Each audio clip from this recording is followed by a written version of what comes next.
Hello guys, welcome to another mini blog.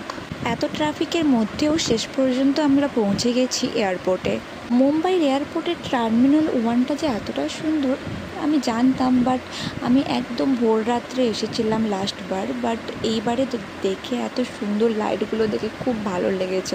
অ্যাম্বিশনগুলোই খুব ভালো, তাই না?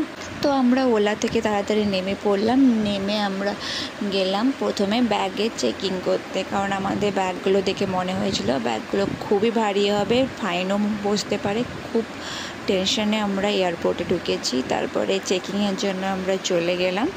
চলে গিয়ে দেখো তোমাদের দাদা দেখছে কোথায় আমাদের ফ্লাইটে চেকিং হচ্ছে। যদিও বা আমরা একটু দেরি হয়ে গেছিলো পৌঁছতে, তাই জন্য আমরা তাড়াহুড়ো করে খুঁজছিলাম যে কোথায় এয়ার ইন্ডিয়ার চেকিংয়ের জায়গা। ও তো চেকিংয়ের জায়গা খুঁজছিল, বাট আমি তো ভিডিও করছিলাম আর দেখছিলাম যে মুম্বাইয়ের এয়ারপোর্টটা কি সুন্দর, যারা বানিয়েছে কতটা নিখুঁত কাজ ওদের হাতের, তাই না?